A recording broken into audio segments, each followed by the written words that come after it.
It is our red Terran player playing for Good Game Gaming. This is Dream.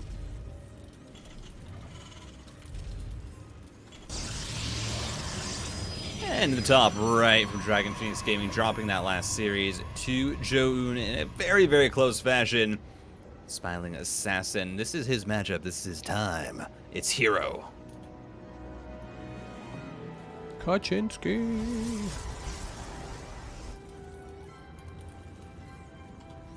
Someday, I think we need to like make it extra StarCraft lore that this was like one of the greatest StarCraft 2 professionals of all time, and they immortalized him in every single game where a normal like profile tag was just not available. But then there's also the other guy too. Like if you boot up a replay that has like some, like maybe it's an old replay or it's got something bugged, it's got like that one like really happy guy. Do you know what I'm talking about? Yeah, it's not Kaczynski. It's like an actual guy. I'm trying to think. I'm trying to remember off the top of my head. I don't know if I actually. I don't know if I know. I think I am in the unknown, perhaps one might say. Oh man, well, you have to keep your eye open for it in the future then, because it always makes me laugh. I mean, he's got like the cheekiest smile in all of StarCraft 2, and I mean we're talking about the smiling assassin here in Hero, the smiling like portrait, man. Definitely worth being familiar with in the future. Yeah, absolutely. And it's gonna be man, it's interesting because I've recently been replaying the campaign, and I just now noticed how many portraits you unlock playing the campaign and things like that. Because I played Wings of Liberty, of course, and I was like, oh, I got done with that. I went to go play Heart of the Storm, but turns out I still have to buy that, even though I already bought it. I have the complete edition of the game, Rushi. But I'll save that rant for another time as to why I can't play Heart of the Swarm, even though it's my favorite campaign. Anyway, we do have these adepts here. Not going to be able to get a deny on that building command center. Very good micro from Dream. But it's interesting. I love the different little bits of lore profiles that you have that probably, like, I think a lot of players don't know, just because a lot of people do play StarCraft for the multiplayer and they don't actually touch the campaign. If that describes you, if any of you just sat there and thought like, oh, you know what? Titan, I don't think I have played the campaign. Do yourself a favor. Do yourself a favor. Play that campaign. It's one of the best storylines in gaming, maybe ever. Like, I'm not gonna put it top one, because there's going to be, that would just spark like the greatest debate of all time. Like, what is the most iconic storyline in video gaming? And there's a lot of good answers. I don't know StarCraft's at the top of it, but it's definitely up there. But anyways, speaking of things that are up there, this is Medevac coming on in with a Hellion drop. It was a proxied starport that is going to be mostly picked up pretty fast by these Phoenix. It does limit the amount of damage. It's 4 probes that ended up going down. I love the shield battery in the wall to prevent the additional Hellions from sneaking on in. And that gives us a better idea of how Dream may try to maneuver his way forward. And he's going to have to do it on the back foot here, not really finding a whole lot of damage.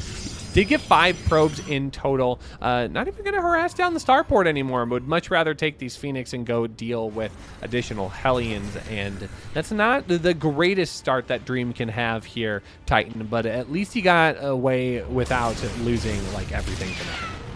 Yeah, I mean, 5 probes for 5 Hellions. It's As Terran, you maybe want a little bit more. Once you get 6 probes or more, you're starting to feel a little bit better about that, as the Phoenix are going to make their way on in here to this base. And we've got to be careful, actually. Hero, a little bit of miss micro, didn't pick up the Cyclone to break the lock-on, and so is going to lose the Phoenix there. It's finally going to pick it up and try and just focus it down, but the repair is there. Does not look like it's going to be quite enough.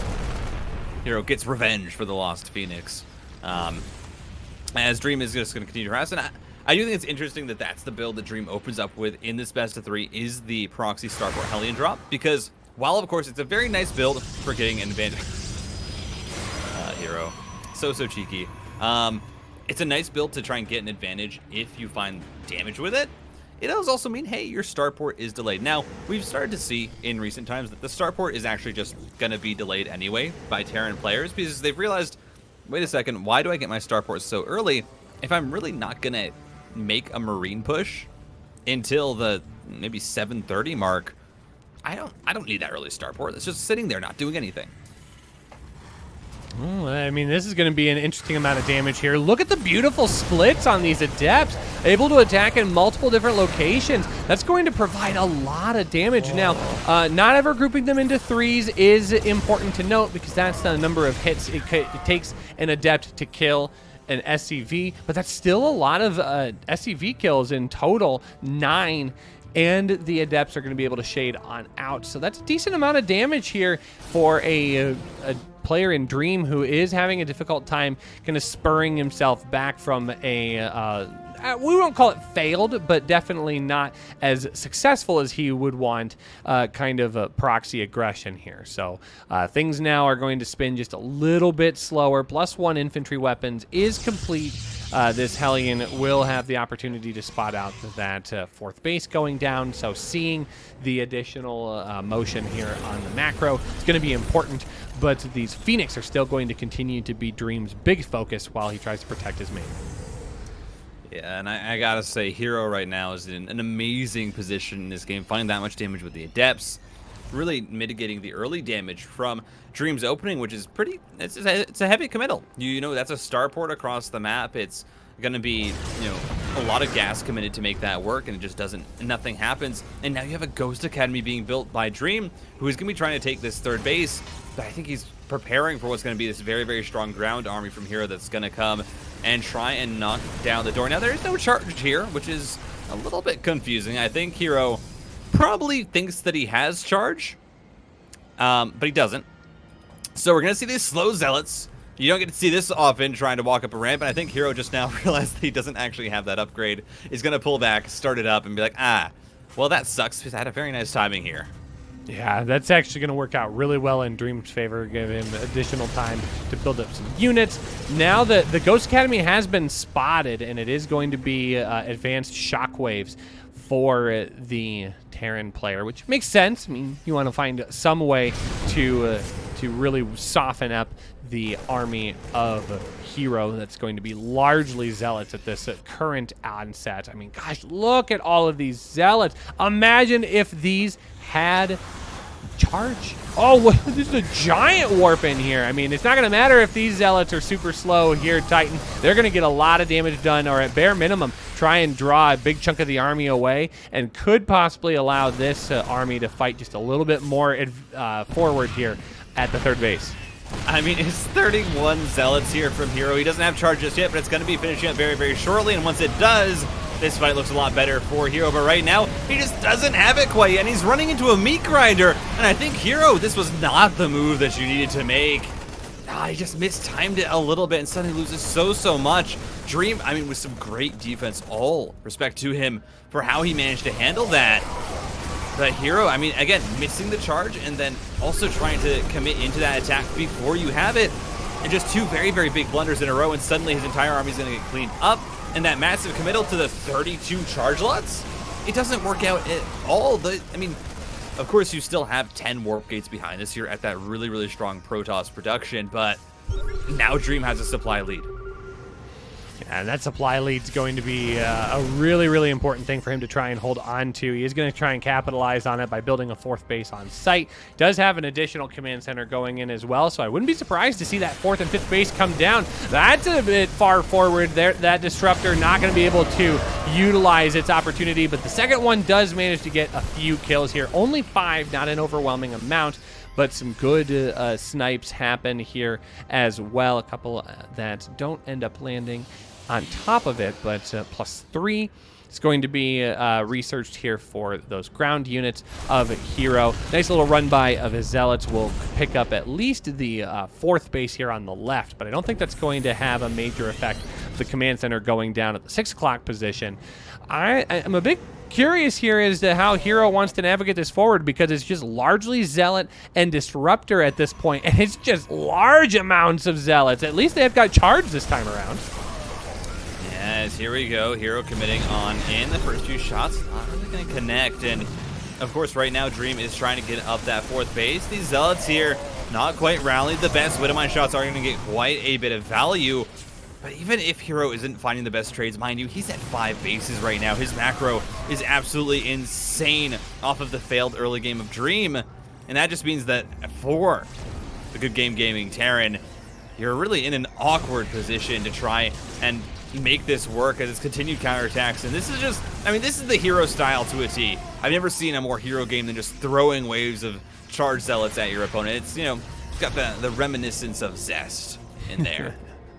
Yeah, and this is just overwhelming at this point. There are a few Phoenix left over from the early onsets of the game, so it's very possible that those can start working away at the Liberators that are helping siege up the third base location. But again, there's, oh, okay, that was actually a really nice EMP there. I was just going to say there's not a whole lot of answers to the overwhelming amount of ground forces here for Hero, but not having any shields on any of those units, that's a great way to start here for Dream. He's at least going to bully this army back and away and give himself a little bit of breathing room.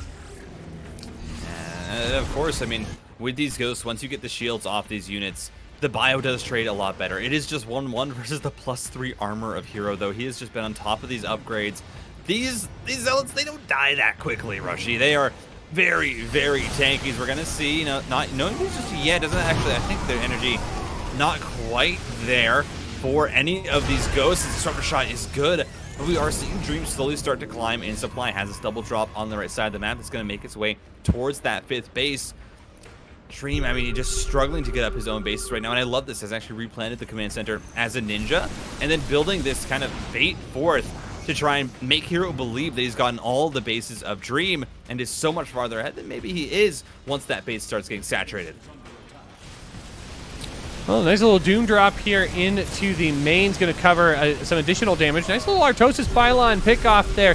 Hero is having to respond in a little bit bigger way. Does get some warp-ins back on the other side of the map, but here comes Dream with some additional aggression as well. The robotics bay is a bit exposed here. Some of these tankier units available on the left-hand side of the map, so that's actually good coverage from our Protoss player. But you're absolutely right. Dream's getting away with this base here in the ninja location, so a 4th base goes undetected, at least for the time being. Hero able to stymie a little bit of the aggression. Dream finally trying to get across the map, but that just means Hero's going to wind up once again and starts charging it at the 3rd. Absolutely, as Hero still posturing, still trying to make this work. I mean, you do have the 2-2 finishing up soon for Dream, which is going to be a very, very big moment for him. But look, these blinks are coming in before that is ready. Disruptor shot's not going to connect in. Hero just has to pull on back nose. He can't really take the fight straight up with the Ghost there, but now the Colossus are here. It's that extra layer of splash damage. Dream, he's microing his heart out, but when you just have so many tools available for the Protoss, and you don't really have any counters yourself, it's such a hard game to play for Dream. And honestly, he is doing such a good job just keeping in it right now, but it feels like it is inevitable that Hero is going to come across the map and try and end this. The Colossus are now pushing on in. The +1 is even done. There is 2-2 for the bio, but Disruptor shots don't care about upgrades. The EMPs are good, but it doesn't matter. GG. Hero is going to get the win in game number 1. Hero just sending over that early probe. He's going to get a very, very good idea of what is going on, making sure there's no cheese here from Dream. And the reason why I initially was surprised that Glittering Ashes made it through is, of course, whenever there's a larger map, you always run the risk of your openings not being as potent as the Terran. Your timing attacks are always just going to be a little bit weaker because they take longer to get across the map. It's easier for the Protoss to then get another round of warp-ins in. Luckily, Glittering Ashes is not that long because it's a pretty straight path down the center of the map. When you're looking at a map like Pride of Altaris, though, that is a map where you have, of course, have the gold bases, and then that kind of throws the math even more for a loop. Well, and in a game where, I mean, every second counts, every interaction counts, this is really important to see how these two players want to size things up. And I mean, there's a whole reason why the pick ban phase is an important part of the best of 3. Sometimes you can really lay things out in such a way where if a player can manage to make it through on their non-pick, they're able to get one of their favorite maps through, or a map, say, that has a implied benefit for a specific matchup. I mean, that can really have a major role in the success or failure of one of the players in the group. And it seems like Hero is happy to make it to this point here. It is going to be a Stargate opening once again. That Nexus going down rather early on. So, I mean, both players going to have that second base at a pretty even timing here. But look at this. Look at this. Dream going to pull out something a little bit cheekier here. We see Byun pull this off just a little bit more often than any other Terran in the scene right now. 3 barracks. It's going to be a lot of Marines marching across the map early on. Yeah, this is a lot quicker than you will usually see. I mean, it's the 3 racks opening. And so obviously if Hero can scout this out, then he should have a very, very good idea of what is going to happen. And the 3 racks, it does require a pretty specific opening, but here's the issue, and you've heard Protoss say this before. Players like Trap, who are very, very, big proponents of going the Stargate opening, they will say, listen, if you don't scout the 3 racks and you go Phoenix into it, you are just dead. It is so hard to hold that build with a Phoenix opening. So I hope for Hero it is just going to be these Oracles, and then he's going to transition out, because if not, well, I mean, even if these Oracles head across the map, there's a really big chance that you end up getting caught out. The Terran walks across with stim and combat shields, and then suddenly you're in a world of trouble. Oh, I think this Adept has gotten enough of a scouting piece of information as it is. Yeah, look at Hero. He's not going to overcommit this Oracle. He has a second sense that this Oracle is going to be needed back at home. Seeing that many Marines this early on, there's only a handful of options in a PvT where you're going to see a Terran player commit to that much Marine production. And it seems like Hero is doing his best to try and read this early as often as he can. Yeah, there's additional Marines now, so a little bit of harassment, a little bit of reinforcing back at home with additional Oracles that will help. And there goes the shield battery. He knows that this pressure is going to be coming out on the map sooner rather than later, and being able to respond to it appropriately is going to be important for him. Absolutely is. I mean, the Marines and Marauders are coming across the map, but the Oracles have been pulled back. There's 3 of them, and Hero's actually even going up to 4. And that is just an insane amount of Oracles. I mean, 3, obviously you understand 3 has kind of become the standard as, Adepts are going to get caught out because they can one-shot SCVs. But the 4th, I'm not entirely sure. I mean, it just is that extra energy, of course, for stasis wards for this fight. And you see those stasis wards already set up. The scan sees the first, but it doesn't see... Or sees the second, but doesn't see the first, and that is just a massive slowdown here for Dream, who's going to be able to... Can't quite snipe that shield battery, and the 4 Oracles come in, and the 4 Oracles, you see the power of them in holding off the 3 racks. I mean, this was just completely squashed on. Stimpack is going to be able to finish, and some of the reinforcing Marines will be able to pick this up. But this was not the kind of damage that Dream was expecting to get. The kind of damage that Dream was looking to get was going to take him to a GG screen and take him into game number 3. But instead, now he's having to try and be as scrappy as humanly possible. Picking off another Oracle is really nice, but there's still 3 Oracles left behind. Again, this was not the damage that this push was supposed to find. Hero is making his way across the map. Maybe pushing a little bit too hard. He's got to be careful here. He can't afford to just give up all of his units. But I mean, back at home, there are some shield batteries available. The 3rd base is already over halfway done. +1 is on the way. And Titan, I think Hero has done everything he needs to be successful here with this defense.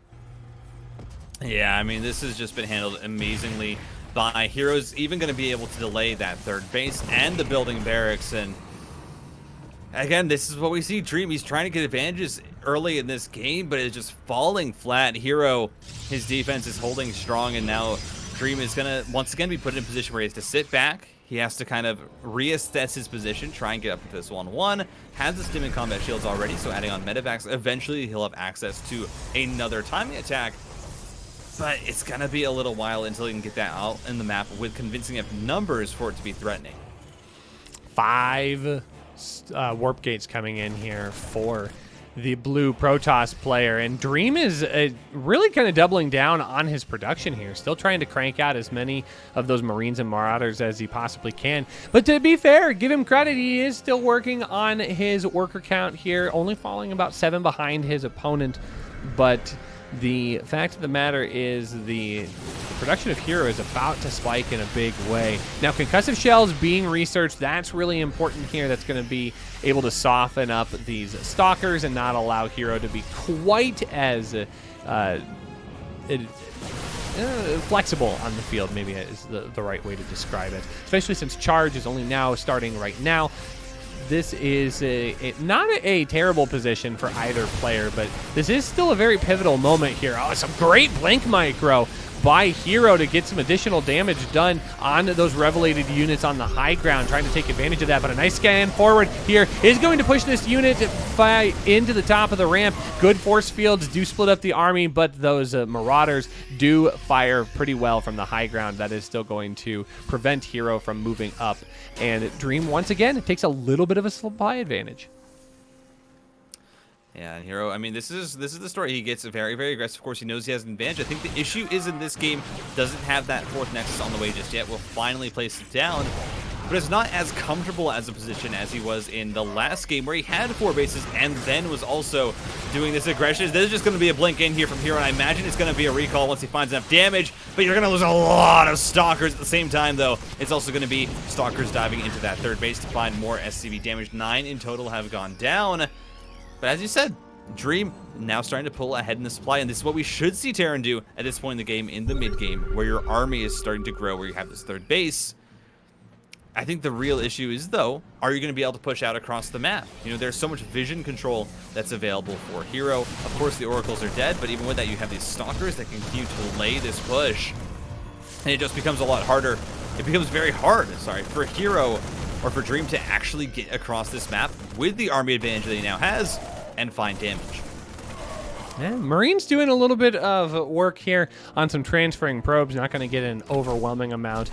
This Zealot should be able to put some additional pressure here, but it's a warp prism into the main base to cause a little bit more chaos as Hero's trying to spread things out here, really slow Dream down and not allow him a chance to settle in and get some additional tech that will be a stronger play here. Ghosts are starting to come out in as small forces here. We are at 2 so far, but a nice little EMP keeps this force from really getting a lot of additional damage done. This Bylon's starting to put in some work here out at the center of the map, as we will see some bigger units start adding into the mix here. Colossus being produced. We do only have 1 right now. The second one just about to finish up. No, we do have extended thermal links, so that is going to be effective here. Small enough unit force, and it is kind of divided in a funky way, and that does allow Hero to get a little bit of damage done, but a nice scan here by Dream lets him feel comfortable kind of staying put and continuing to monitor that 4th base location. That 4th base is going to be really important to get situated, and Hero is going to do everything in his power to try and knock it back. I mean, yeah, and another thing is Dream had a great split there in that previous fight. But I think the biggest thing of note here, you have Ghost, but he also has upgrades. That's a big warped in the main base. Dream is bringing over units to deal with it, but also has to micro at the front, and now Hero starting to pull him apart. It doesn't care if he has +2, +1. With, I mean, the +2 armor on the way, Hero, he is going to find a way to make this work, to make the aggression happen, as that 3rd command center is under fire, and it might just go down. And Dream, this looked like his best chance. It looked like he was so solid in this game, but it just was not close enough. Hero warping in the main, fight at the 4th, and he is going to be able to find a convincing position now. Oh, I mean, Dream is I feel like Dream's kind of down and out here. I mean, he can't afford to be on only 2 base economy right now when his opponent is almost fully saturated on 4 bases. Oh, this is additional damage that Dream can't afford, and he's gonna have to tap out. Hero making a quick 2-0 run of this series, and he advances to the 2nd season of the GSL Code S 2022.